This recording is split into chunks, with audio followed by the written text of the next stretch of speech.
Yang terhormat Bapak-Bapak, Ibu-Ibu, orang tua dari pasien Ruang Ayub 3 Rumah Sakit Rumani Muhammadiyah Semarang. Alhamdulillahirrahmanirrahim, marilah kita panjatkan puji syukur kehadirat Allah Subhanahu wa taala karena berkat rahmat dan hidayahnya kita semua dapat berkumpul di sini dalam keadaan sehat walafiat. Dan hari ini kami akan ada promosi kesehatan rumah sakit yang akan membahas tentang diare pada anak. Nah, materi pada pagi hari ini akan disampaikan oleh Mbak Rifka, yaitu perawat Ruang Ayub 3 Rumah Sakit Rumani Muhammadiyah Semarang. Dan untuk mengawali acara kita pada pagi hari ini, marilah kita bersama-sama membaca bacaan basmalah. Bismillahirrahmanirrahim. Oke, untuk materinya akan disampaikan oleh Mbak Rifka. Mari Mbak Rifka, silahkan.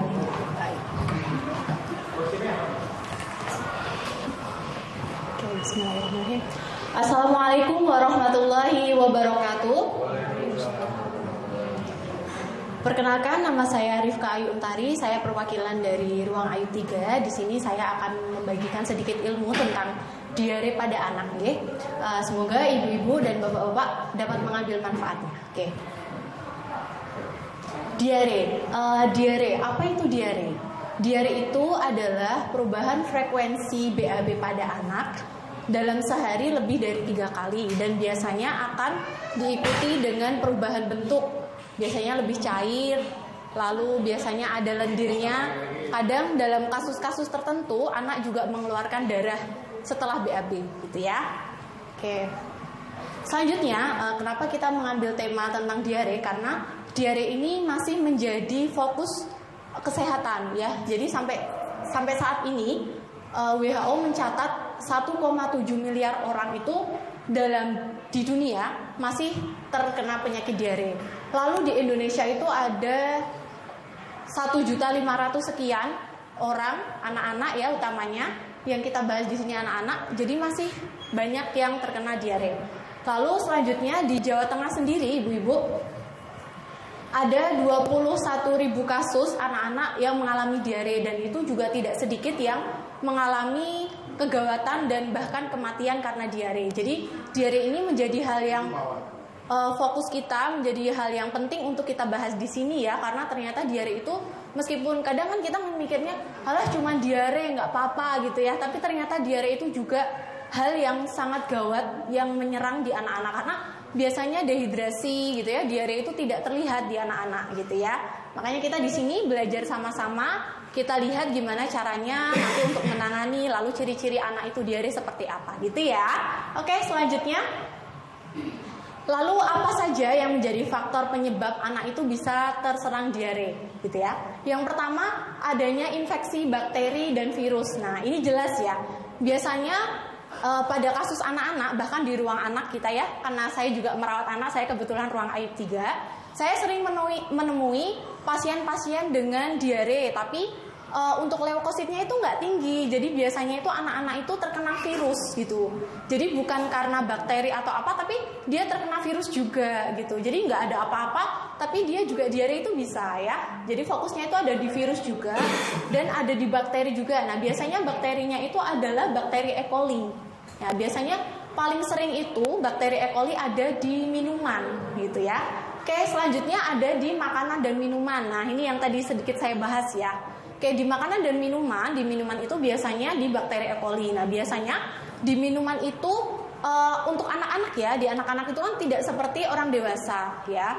Kalau di dewasa itu kan kita minum apa aja, makan apa aja tuh masih aman lah ya, masih kuat ya. Tapi di anak-anak, ibu-ibu, bapak-bapak, daya tahan tubuhnya itu tidak sekuat kita gitu. Biasanya anak-anak yang minum minuman yang tidak direbus ya, atau direbus tapi nggak sampai mendidih, nah itu juga bahaya. Nah, itu bisa menyebabkan diare juga, meskipun makanannya tuh udah enak gitu ya, udah bagus, udah paling bergizi gitu ya, tapi kok ternyata kok anak masih diare, itu bukan karena salah kita ngasih makan, mungkin kandungan dari makanannya. Nah, gitu ya. Makanan atau minuman, misalkan minumannya kayaknya udah minum susu kok tapi masih diare ya, gitu ya. Kadang kan ada yang tanya gitu ya, saya kan sering ya gitu ya. Kayak biasanya di minuman itu kita harus perhatikan, kita bikin susunya pakai airnya mendidih nggak gitu kan. Terus yang kedua, itu airnya sudah dipastikan bersih atau belum, mungkin itu air isi ulang. Nah, makanya kita menyarankan di anak-anak itu kita kalau bisa yang air mineral yang asli ya. Meskipun kita air isi ulang direbus nggak apa-apa, tapi kalau misalkan di anak-anak diusahakan yang direbus matang dan diupayakan minuman itu yang masih original gitu ya. Jadi dipastikan pH-nya itu pas dan tidak ada E. coli gitu ya. Lalu makanan di sini sebenarnya makanan bergizi itu sudah bagus, tapi kenapa anak itu bisa terserang diare? Mungkin di makanan itu terkena lalat ya, atau mungkin tidak higienis waktu masak gitu. Kita udah higienis nih di rumah, aku udah bersih kok ini itu gitu ya, sudah saya cuci sebelum dimasak ini tuh. Mungkin di sekolah gitu ya, anak-anak yang usia sekolah itu biasanya sering jajan ya nggak ibu-ibu? Ya, biasanya dari rumah udah dibekelin gitu ya, tapi kok masih diare gitu. Ternyata di sekolah hygiene-nya kurang gitu. Ternyata ini apa sih? Ininya tempat makannya atau kantinnya gitu ya. Kantinnya kurang bersih ternyata. Oh, ternyata masih banyak lalat. Oh, ada sampah di dekat tempat makannya kayak gitu-gitu. Itu menjadi faktor resiko juga ya. Lalu ada juga kasus diare itu disebabkan oleh gangguan penyerapan makanan. Nah, ini biasanya gangguan penyerapan makanan ini dialami pada anak-anak usia bayi sampai balita. Nah, biasanya kan anak-anak bayi itu kan dia yang tidak minum ASI ya, yang di sini biasanya kan minum sufor gitu ya. Nah, itu anak-anak yang dengan penyerapan usus yang tidak baik biasanya atau kurang itu biasanya dia akan mengalami diare atau biasanya ganti susu gitu. Nah, biasanya misalkan dari susu X ke susu Y, ini lebih bergizi tapi kok diare gitu. Nah, kadang-kadang gitu, nah ini lebih mahal tapi kok diare. Sebenarnya bukan di situ tolak ukurnya, tapi gimana anak itu bisa menerima atau tidak susu itu. Gitu.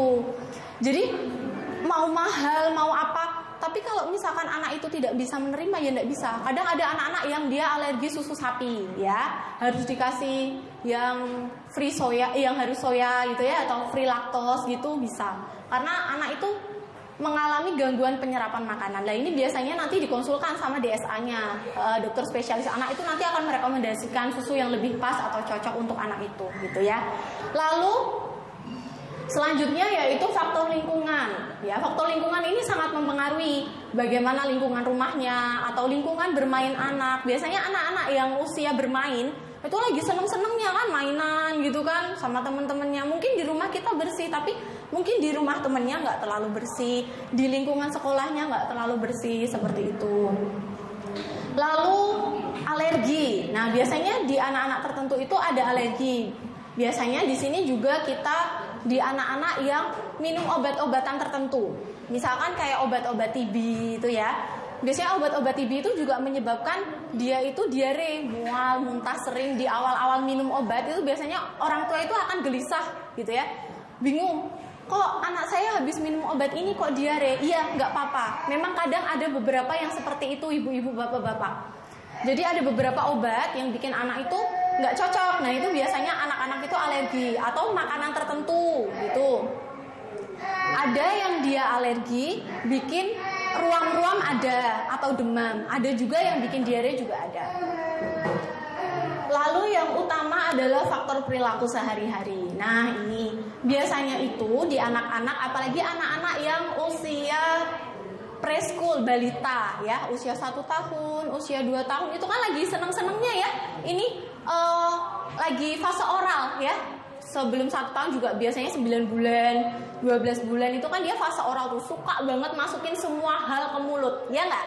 Ya ibu-ibu ya, pernah ngalamin gitu ya, sampai susah gitu ditariknya nggak mau gitu ya. Nah, itu memang hal yang wajar. Jadi fase oral itu tidak bisa kita pisahkan dari anak-anak ya. Itu memang faktor pertumbuhan dan perkembangan anak. Jadi kalau anak itu ya memang harus itu ada fase oralnya, masukin makanan, masukin dot di mulutnya sendiri, atau masukin jarinya semuanya gitu. Nah, yang harus kita jadi perhatian itu gimana sih biar anak tuh tetap ini ngelakuin fasenya dengan baik, tapi dia tidak terserang diare. Nah, itu nanti kita akan bahas di belakang ya. Oke, selanjutnya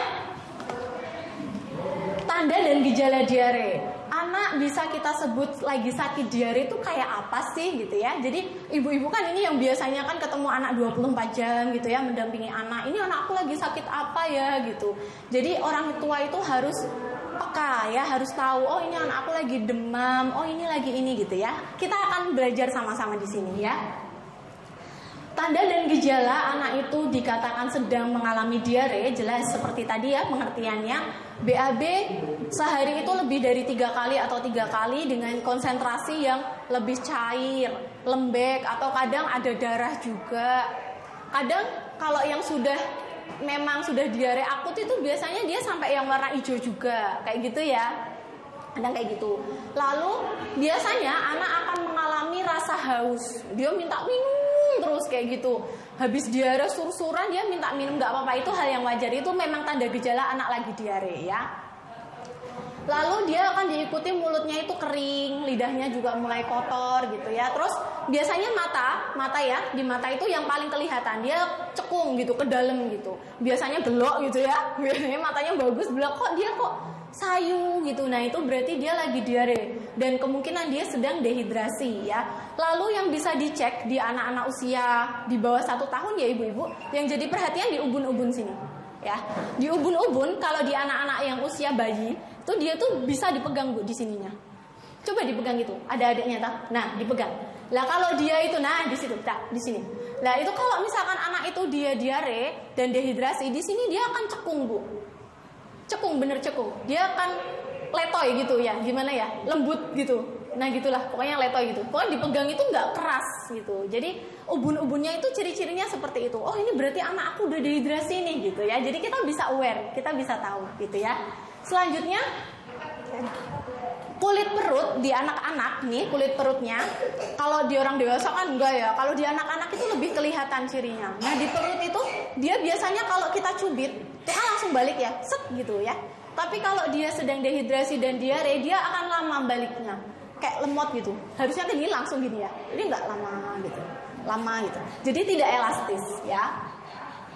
Lalu dia akan diikuti nafsu makan menurun. Jadi wajar anak-anak itu kalau diare itu mesti, kan kadang orang tua cemas ya, Mbak ini anakku belum mau makan, gimana gitu kan, anak aku sakit gak mau makan gitu. Itu hal yang wajar ibu-ibu, bapak-bapak, karena kita sendiri ya orang dewasa kalau misalkan kita lagi sakit tuh kan nggak nafsu makan ya. Apalagi di sini penyakitnya yang sedang kita bahas adalah di saluran cerna, di pencernaan. Jadi memang pencernaannya itu lagi nggak enak, lagi rasanya tuh begah, sakit gitu ya. Jadi nggak apa-apa kalau anak itu mengalami penurunan nafsu makan. Ya itu masih hal yang wajar selama minumnya masih teratasi. Apalagi kalau anak-anak yang dirawat inap gini kan teratasi dengan infusnya juga ya. Insya Allah sih nggak apa-apa, aman ya. Lalu mukanya tanpa pucat, ini sih rada jarang ya, kecuali kalau dia dehidrasinya berat, itu biasanya udah kelihatan tuh pucat banget gitu. Tapi kalau misalkan dia masih dehidrasi ringan, di rumah itu nggak terlalu kelihatan. Yang paling kelihatan memang ubun-ubun sama perutnya, terus juga matanya. Itu ya, itu yang menjadi ciri khas anak-anak itu dehidrasi atau tidak. Lalu akan diikuti dengan anak cengeng, gelisah, dan demam, jelas ya. Infeksi di mana saja, entah itu di pencernaan atau di pernafasan gitu ya, itu akan menyebabkan anak itu demam tinggi. Jadi ciri-ciri anak itu kok sedang demam berarti dia sedang ada infeksi. Nah infeksinya di mana itu harus kita cari. Misalkan nih, anak saya demam sus 3 hari nih naik turun gak sembuh-sembuh gitu ya. Nah itu berarti kita sudah tahu, kita harus aware, oh anak aku lagi panas nih, oh berarti dia ada infeksi. Mungkin dia akan diikuti dengan mual muntah, atau dia akan diikuti dengan batuk pilek gitu. Nah jadi ciri-ciri di anak yang paling jelas bisa kita lihat adalah anak itu demam atau tidak. Jadi ciri-cirinya anak itu sedang sehat atau tidak terlihat dari suhu tubuhnya gitu ya, yang paling gampang. Oke, selanjutnya yang perlu ibu dan bapak tahu adalah adanya derajat diare, atau di sini yang kita bahas adalah derajat dehidrasi ya. Anak dengan diare tapi tanpa dehidrasi itu balitanya masih aktif, masih mau tuh, masih duduk, masih jalan-jalan meskipun rada letoy gitu masih ya. Lalu minumnya juga masih kuat, masih minta minum, aku mau minum gitu. Itu hal yang wajar ya. Lalu matanya tuh masih bagus, biasa aja, cuma dia minta minum terus gitu ya.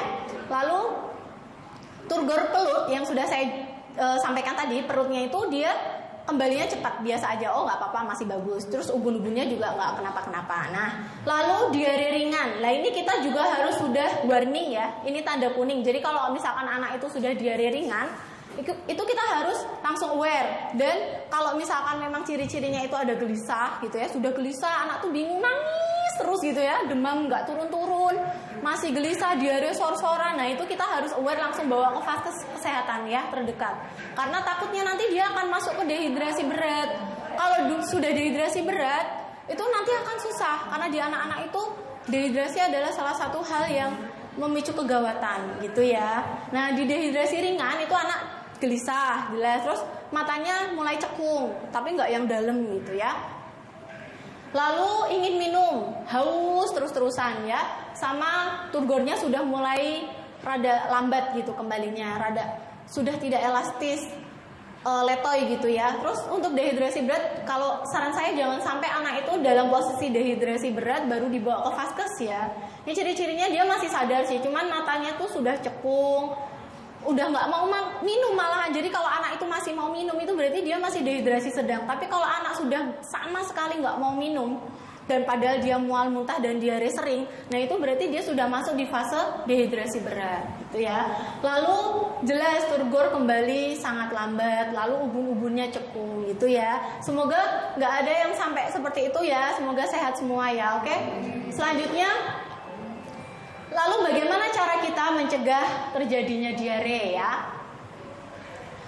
Pencegahan diare dapat kita bantu ya, kita mulai dari anak itu usia bayi atau balita ya.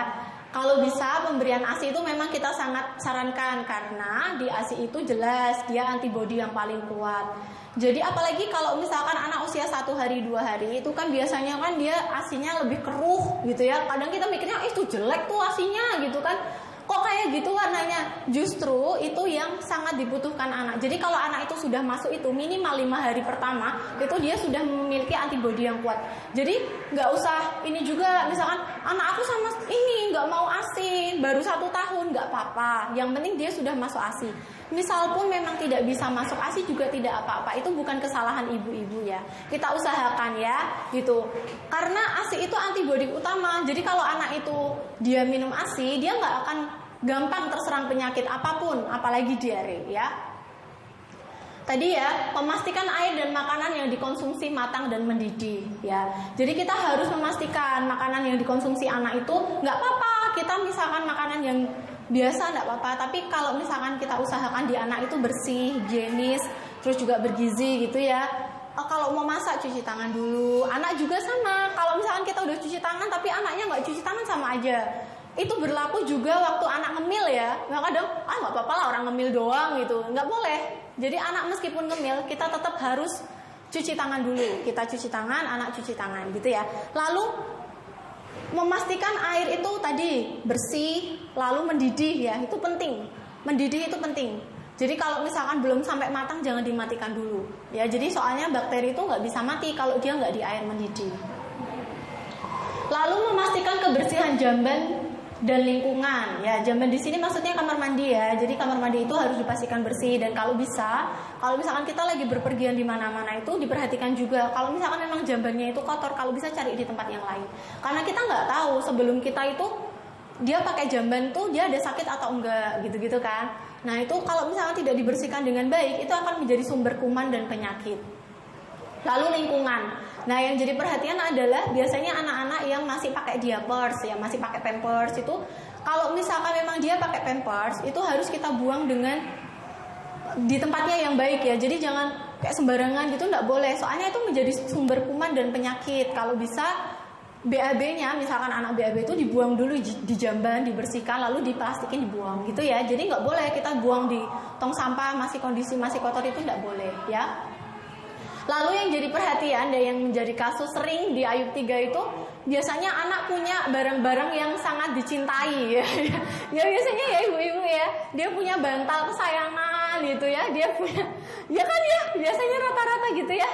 Ya yang saya lihat itu kan biasanya seringnya gitu, dia punya bantal, dia udah usianya adalah dari kakeknya gitu ya, dia usianya udah 5 tahun gitu, dan bantal itu berusia 3 tahun gitu, waduh.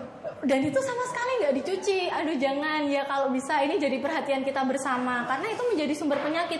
Bahkan anak-anak dengan batuk pilek, infeksi saluran nafas itu juga karena itu. Karena di bulu-bulu ya, di boneka, di bantal itu kan dia kan menyerap udara dan juga debu-debu. Nah itu kalau dia bersarang di situ bahkan sampai berwarna coklat, kadang hitam. Nah itu menjadi sumber penyakit kan.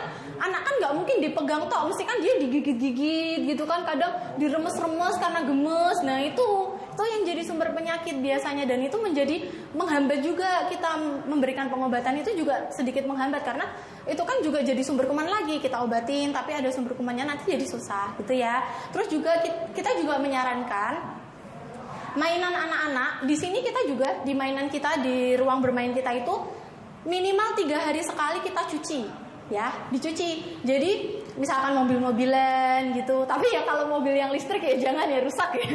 Maksudnya mobil yang biasa, mobil-mobilan, terus truk gitu, apalah misalkan kayak boneka itu utamanya, karena boneka itu kan sumber ini ya, debunya banyak gitu. Jadi minimal 3 hari sekali itu kalau bisa dicuci. Lego, apalagi kalau misalkan anak-anak yang usia balita itu ya ibu-ibu, itu yang gigit-gigitannya itu, nah itu harus dicuci ya, dicuci dan bahkan harus disteril ya, direbus gitu boleh, atau kalau misalkan punya sterilan ya boleh disteril gitu ya.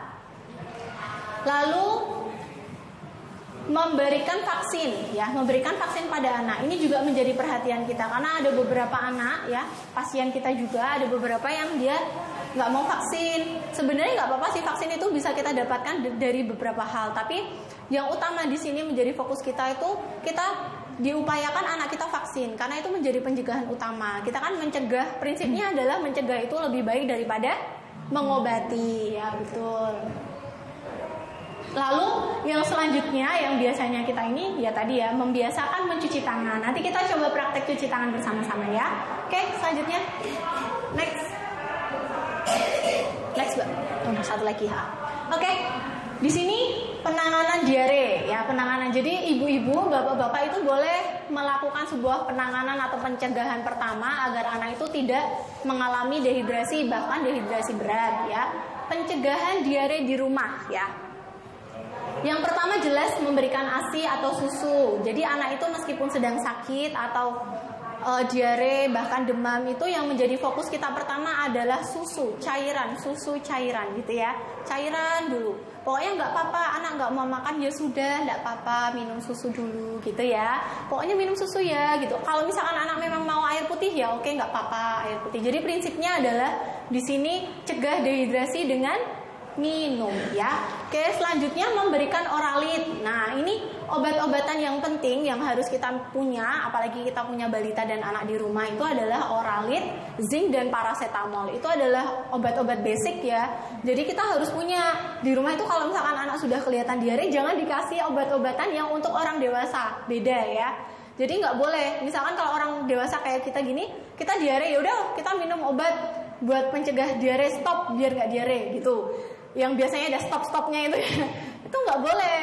Jadi di anak-anak itu nggak boleh diberikan itu. Yang kita sarankan adalah memberikan oralit, karena itu dia akan menghidrasi atau memperbaiki dehidrasi yang atau cairan yang kurang yang keluar. Lalu berikan zinc. Yang kita sarankan dan rekomendasikan adalah zinc. Untuk takaran pemberian zincnya nanti dikonsultasikan sama petugas kesehatan, jadi jangan dikarang juga, nggak boleh. Jadi nanti tanya dulu sama apoteknya, bilang bu saya butuh zinc gitu, boleh, nggak apa-apa. Karena anak-anak yang diare itu nggak boleh pemberiannya itu setelah minum udah stop, nggak diare lagi, nggak boleh. Di anak-anak itu harus, misalkan dia minum obat itu dia ada prosesnya. Yang misalkan dia awalnya diare sering itu jadi berkurang. Terus misalkan dia setelah berkurang dari konsentrasinya dia itu cair air, dia mulai lembek, terus lalu mulai ada ampas-ampasnya sedikit gitu. Makanya kan biasanya perawat itu kan di sini ya, biasanya rata-rata kan menanyakan dengan pasien-pasien diare itu akan ditanyakan, ibu ada diarenya berapa kali gitu kan. Nggak bilang kan ada diarenya udah stop atau belum gitu, nggak boleh. Jadi kita harus tanya diarenya berapa kali atau BAB-nya berapa kali sehari, karena anak-anak itu wajar BAB sehari sekali 2 kali itu boleh. selama konsentrasinya juga tidak berubah itu enggak apa-apa. Misalkan 3 kali tapi biasa kok Mbak lembek, oke, berarti bagus gitu ya. Zinc itu memperbaiki kayak gitu Bu. Jadi usus yang awalnya itu bikin makanan loss, masuk keluar, zinc itu dia akan memperbaiki pergerakan usus jadi lebih baik. Jadi nggak langsung stop, berhenti juga enggak, karena di anak-anak akan jadi bahaya. Ya, yang harus kita perhatikan adalah kalau anak-anak itu minum obat dan langsung stop, itu malah bahaya. Entah itu batuk atau diare, bahkan demam itu ada prosesnya di anak-anak, ya. Jadi jangan khawatir. Kadang biasanya kan orang tua kan sedikit khawatir ya wajar. Makanya ini kita edukasi ya. Ya wajar, biasanya kan, duh kok nggak berhenti demamnya, kok BAB-nya masih ya sus, gimana? Nggak apa-apa. Itu memang seperti itu. Itu proses penyembuhan di anak-anak itu tidak seperti orang dewasa. Di orang dewasa panas sehari minum paracetamol stop sudah, besok bisa kerja lagi gitu ya. Kalau di anak-anak enggak. Jadi dia minimal itu penyembuhan di anak-anak adalah 3 hari. Jadi anak-anak dalam 1 bulan dia demam 3 hari itu enggak apa-apa. Karena di anak-anak itu dia akan terpapar banyak hal dan kita nggak tahu, misalkan makanan atau misalkan suhunya sedang ekstrim. Biasanya pergantian suhu dari panas ke dingin gitu, biasanya dia akan demam, itu nggak apa-apa, masih wajar ya di anak-anak seperti itu. Dalam sebulan 3 kali itu boleh, nggak apa-apa, masih wajar ya. Lalu tetap berikan makanan. Nah, meskipun anak itu nggak mau, boleh tetap dikasih yang lunak dulu, yang mudah dicerna gitu ya. Kalau langsung nasi kan dia, perutku sakit, nggak mau gitu. Biasanya anak-anak SD gitu ya, yang sudah sekolah tuh biasanya protes ya. nggak mau mah gitu. Nggak apa-apa, dikasih dulu yang lunak dulu, bubur yang dia suka boleh. Jadi di diare itu juga nggak ada pantangan makanan kecuali pedas, asam ya, itu aja. Lalu kalau misalkan memang dehidrasi belum teratasi dan anak masih terus-terus diare, yang harus kita lakukan adalah segera bawa ke vaskes kesehatan ya. Di IGD boleh atau ke vaskes 1 juga boleh. Kita udah dikasih susu, udah dikasih makan ini itu, tapi kok masih diare, ya berarti kita harus bawa ke vaskes kesehatan. Jadi jangan sampai menunda-nunda, bahkan anak itu jatuh dalam kondisi dehidrasi berat, itu nggak boleh ya. Jadi soalnya anak-anak itu riskan ya. Kalau orang dewasa itu dia tahu kan, dia bisa ngomong, ini aku masih nggak enak badannya, masih demam ini. Tapi di anak-anak kan nggak bisa. Dia cuma ngasih kode tadi, nangis, terus lesu, dia nggak aktif, nggak mau main, nggak mau nggak mau minum kayak gitu-gitu. Nah kita harus aware, kita harus tahu. Kita jadi jangan ego, maksudnya nggak apa-apa lah, udah di rumah aja, nggak usah rawat inap ini itu gitu, nggak boleh ya. Kita harus bawa dulu, kita harus berikhtiar kalau anak sakit itu ya. Kita bawa ke fasilitas kesehatan, gimana kalau syukur bisa dibawa pulang kita obatin. Kalau misalkan memang tidak bisa, sebaiknya adalah kita mengikuti saran dari fasilitas kesehatan gitu ya. Oke. Ya, ini ya menjadi perhatian kita adalah kita ibu, saya, kita semua, kita harus melindungi keluarga besar kita, anak-anak kita, diri kita, keluarga semuanya dari paparan penyakit. Bahkan yang di sini kita bahas adalah diare. Jadi apa yang harus kita lakukan untuk menghindari diare ini? Kita harus melakukan PHBS atau di sini adalah perilaku hidup bersih dan sehat, gitu ya. Oke, selanjutnya ini kita sudah di puncak acara ya. Sekarang kita akan melakukan praktek cuci tangan. Ini sedikit review aja, karena kan kemarin kita sudah ini ya, ada pandemi COVID, pasti banyak penyuluhan tentang cuci tangan. Ini tentang review aja, jadi semoga bermanfaat. Oke, kita praktik bareng-bareng ya. Kita coba bareng-bareng ya. Gimana sih caranya cuci tangan dengan 7 langkah cuci tangan ya? Boleh, nanti ibu-ibu boleh nyoba ya. Pertama, kita tuang dulu. Sebenarnya nggak harus aseptan ya, di rumah boleh pakai air dengan sabun boleh. Alangkah lebih baiknya adalah yang paling kita rekomendasikan adalah air mengalir ya, air keran gitu boleh ya. Oke, pertama kita tuang dulu di telapak tangan ya. Oke, ini lalu kita putar-putar telapak tangan kita ya, 1, 2, 3 kali ya.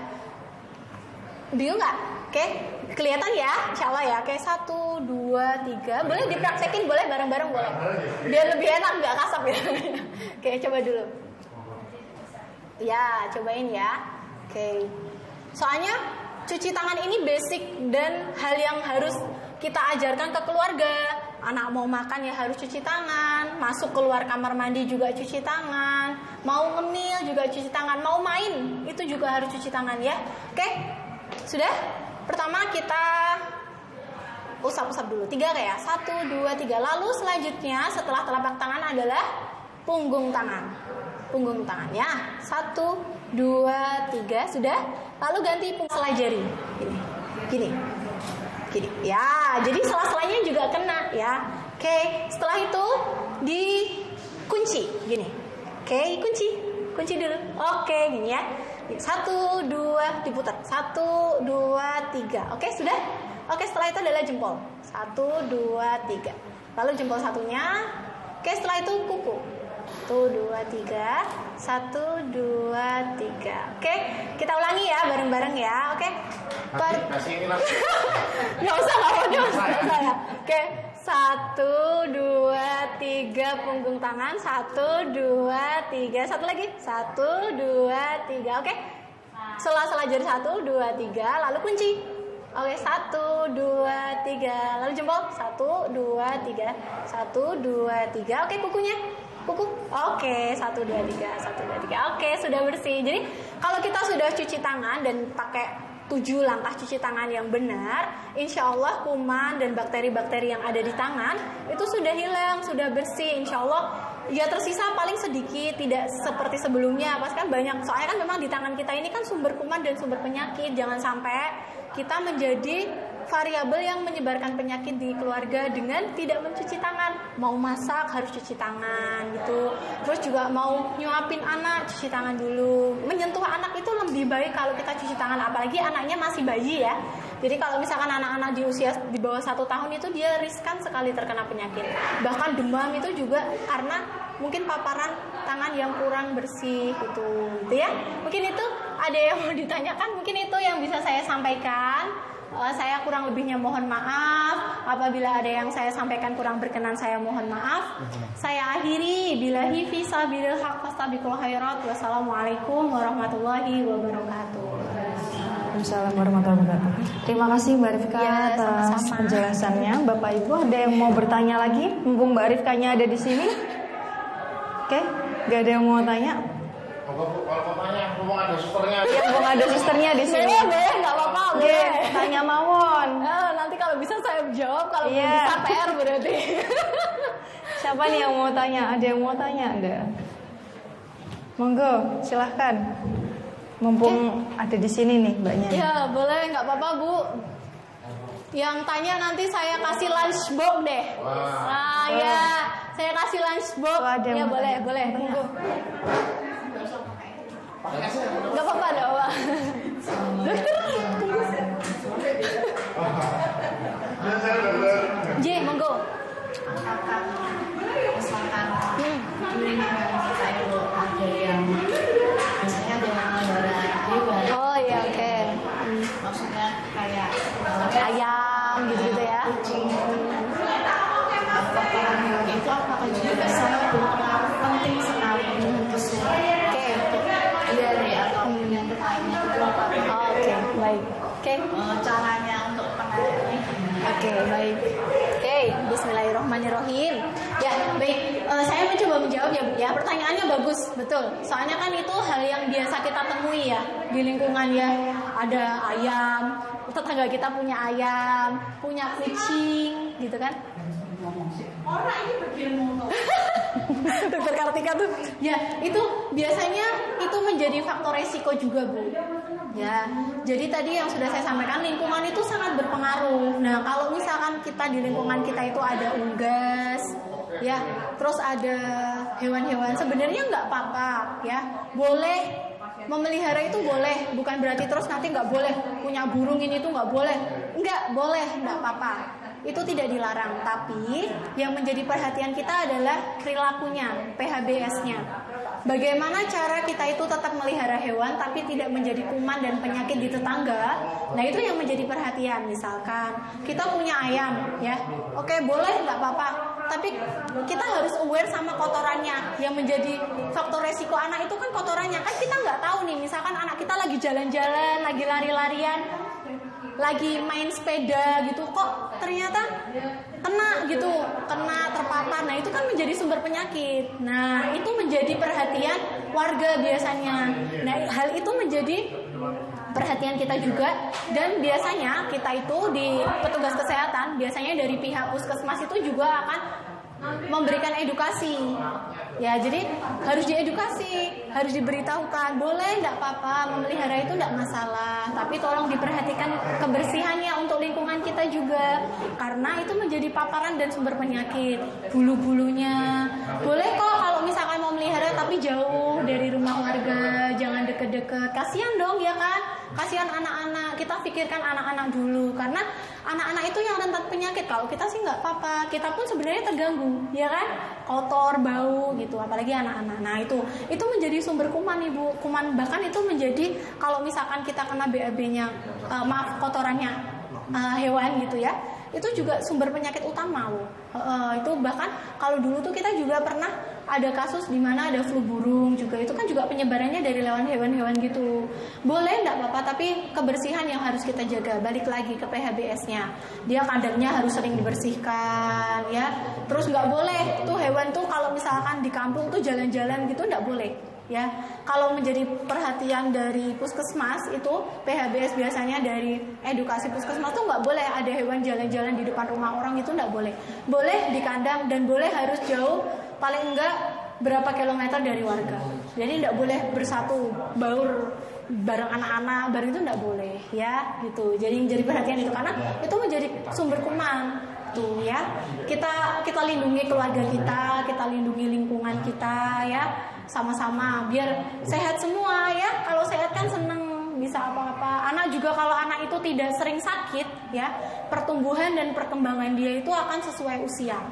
Soalnya kalau anak itu sudah diare, terus sering demam, bahkan anak-anak dengan TB atau batuk pilek itu biasanya dia akan mengalami penurunan berat badan. Nah itu bahaya, kasihan.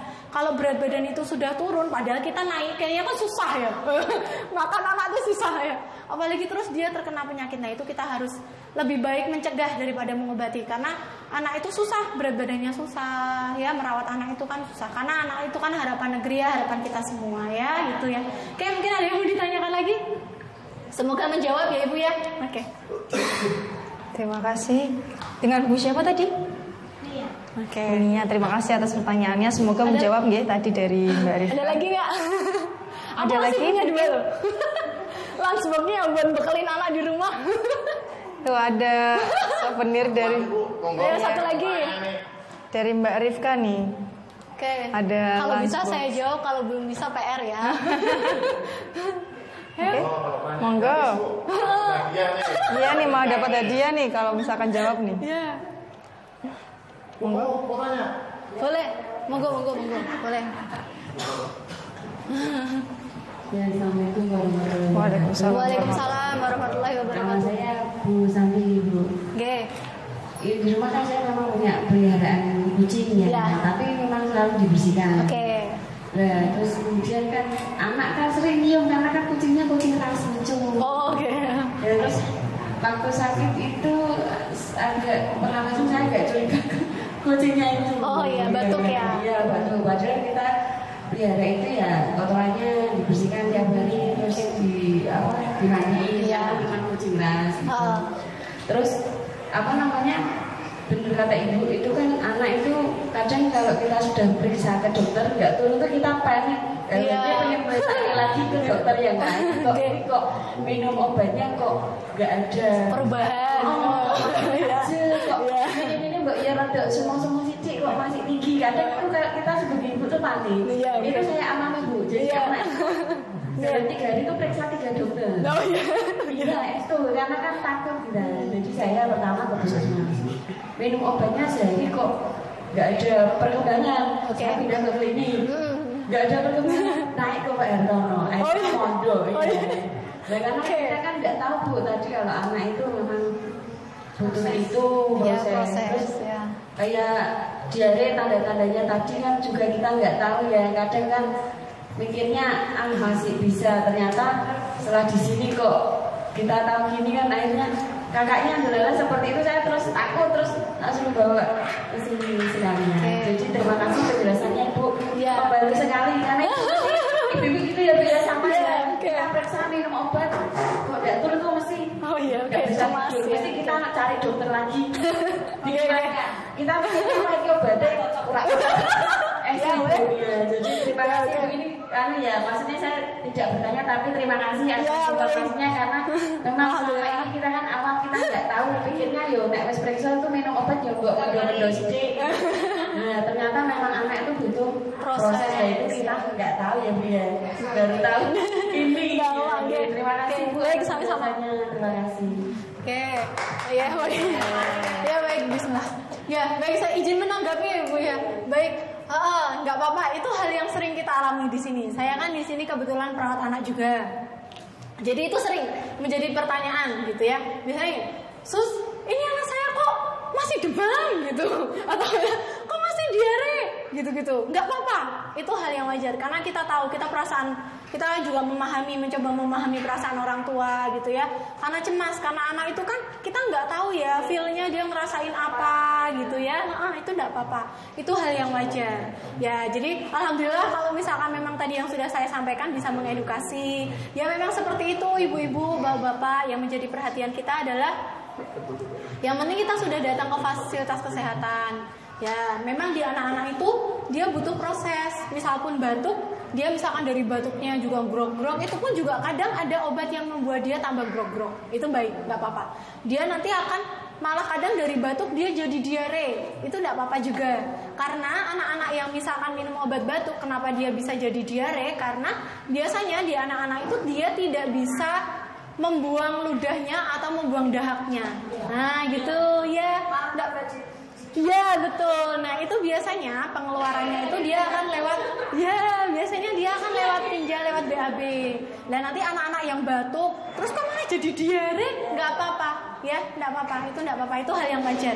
Jadi misalkan dia masih batuk gitu terus kok tambah diare sih Sus, nggak apa-apa. Dia memang seperti itu, dia akan masuk karena di anak-anak itu kan kita harus pahami dia nggak bisa buang ludah sendiri, nggak bisa buang dahak, pasti dia telan. Nah itu nanti dia akan lewat di pencernaan. Nah itu dia akan nanti keluar. Biasanya ciri-ciri anak itu diare karena batuk itu dia akan ada lendir-lendirnya. Nah itu lendir-lendirnya itu lendir-lendir dari batuk. Itu sih nggak apa-apa. Jadi insya Allah yang penting kita itu sudah ikhtiar ya, sudah berdoa, ikuti instruksi dokter, perawat. Insya Allah nanti adik diberi kesehatan. Kita juga bantu doa gitu ya. Semangat ini adik-adik yang masih sakit nggak apa-apa. Kita sama-sama ikhtiar. Ya semoga semua segera diberikan kesembuhan gitu ya. Semoga yang saya sampaikan dapat bermanfaat. Kurang dan lebihnya saya mohon maaf ya gitu. Oke, terima kasih. Assalamualaikum warahmatullahi wabarakatuh. Waalaikumsalam warahmatullahi wabarakatuh. Ya, terima kasih. Terima kasih untuk Mbak Rifka dan juga ibu-ibu sekalian. Semoga yang tadi dijelaskan oleh Mbak Rifka bisa membantu ibu-ibu semua. Nanti misal ada anaknya yang misalkan diare, semoga nanti bisa cepat sembuh. Amin. Oke, acara kita pada pagi hari ini sudah selesai. Marilah kita tutup bersama-sama dengan bacaan hamdalah. Alhamdulillah. Terima kasih atas waktunya dan perhatiannya. Mohon maaf bila ada kesalahan kata dan perbuatan. Wassalamualaikum warahmatullahi wabarakatuh. Waalaikumsalam.